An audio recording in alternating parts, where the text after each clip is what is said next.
Hello everyone. Today's topic of discussion is credit note in GST. GST law में section 34 जो है वो credit note और debit note से रिलेटेड है। आज की वीडियो में हम क्रेडिट नोट को समझने की कोशिश करेंगे जो कि section 34 subsection 1 and section 34 subsection 2 में गिवन है। तो चलिए शुरू करते हैं। जो क्रेडिट नोट है या जो डेबिट नोट है, ये दोनों ही topic examination point of view से बड़े इंपॉर्टेंट है, शॉर्ट नोट की फॉर्म में या 2 मार्क्स के लिए। सबसे पहले हम क्रेडिट नोट को समझने की कोशिश करते हैं। ये बहुत ही इंपॉर्टेंट डॉक्यूमेंट होता है। दूसरा, ये सप्लायर द्वारा, आपूर्तिकर्ता द्वारा रिसिपिएंट को, प्राप्तकर्ता को जारी किया जाता है। अब ये कह सकते हो it is issued by the supplier to the recipient. आपूर्तिकर्ता द्वारा प्राप्तकर्ता को जारी किया जाता है। किन सिचुएशन में इसे इशू करना है, ये 3 सिचुएशन आपके सामने चार्ट में गिवन है जो कि सेक्शन 34 सबसेक्शन 1 में गिवन है। सबसे पहली सिचुएशन, जब टैक्स चार्ज जो किया गया टैक्स इनवॉइस में वो ज़्यादा चार्ज किया गया, लेकिन जो एक्चुअल में टैक्स जो पेएबल है, टैक्स जो बनता था वो कम था, उस सिचुएशन में आपका क्रेडिट नोट इशू किया जाएगा सप्लायर द्वारा रिसिपिएंट को।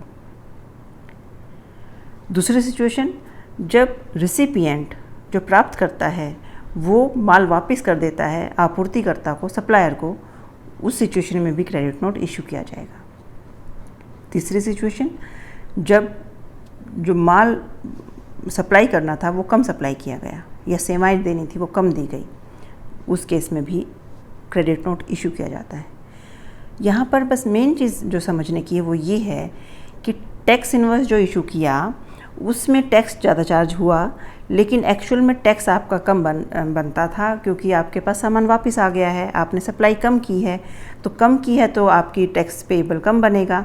तो उस केस में रिफ़ंड का एक टीडियस प्रोसेस होता है। उससे बचने के लिए सप्लायर एक क्रेडिट नोट इशू कर देता है रिसिपिएंट को, प्राप्तकर्ता को, ताकि टैक्स लायबिलिटी तो रिड्यूस हो जाए और वो टीडियस प्रोसेस भी ना फॉलो करना पड़े रिफ़ंड का। सिचुएशन आपको समझ में आ गई है। क्रेडिट नोट इशू करने से क्या हो जाएगा, टैक्स लायबिलिटी आपकी कम हो जाएगी। It reduces the tax liability of registered taxable person. Situation आपके सामने है which is given in section 34 subsection 1। Now अब जो क्रेडिट नोट की डिटेल है उसके बारे में बताना भी होगा। उसके बारे में हम डिक्लेयर करेंगे सेक्शन 34 सबसेक्शन 2 में। कब, जिस मंथ में हमने क्रेडिट नोट इशू किया है उस मंथ की जब हम रिटर्न फाइल करेंगे तब हम क्रेडिट नोट की डिटेल के बारे में भी उसमें डालेंगे।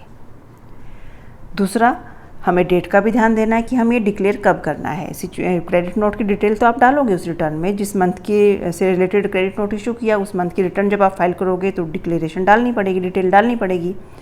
अब जो डेट रहेगी उसमें ध्यान दीजिएगा, जो मैंने लिखा हुआ है मैं पढ़ रही हूँ। इन दोनों में जो 2 सिचुएशन हैं, इनमें से जो पहले होगी वो डेट आपको फॉलो करनी होगी।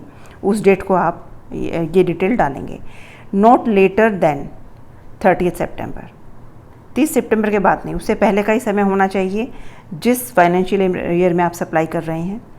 ठीक है, उसकी 30 सितंबर से पहले की ही डेट आप लेंगे, या फिर उस रेलिवेंट एनुअल रिटर्न जब आप फर्निश करेंगे उसकी जो डेट रहेगी, एनुअल रिटर्न फाइल करने की जो डेट है और जो उस ईयर की, जिस ईयर में आपने इस टाइप की सप्लाई की है उसकी 30 सितंबर से के बाद में वो डेट नहीं होनी चाहिए।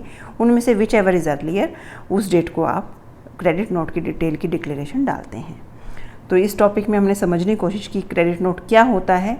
सप्लायर द्वारा इशू किया जाता है, प्राप्तकर्ता को, रिसिपिएंट को ये इशू किया जाता है। क्रेडिट नोट से टैक्स लायबिलिटी आपकी रिड्यूस हो जाती है टैक्सेबल पर्सन की। ये 3 सिचुएशन में इशू किया जाता है जो आपके सामने है, और इसकी डिक्लेरेशन भी देनी ज़रूरी होती है। So thank you very much for today's video. I hope ये टॉपिक आपको समझ में आ गया होगा।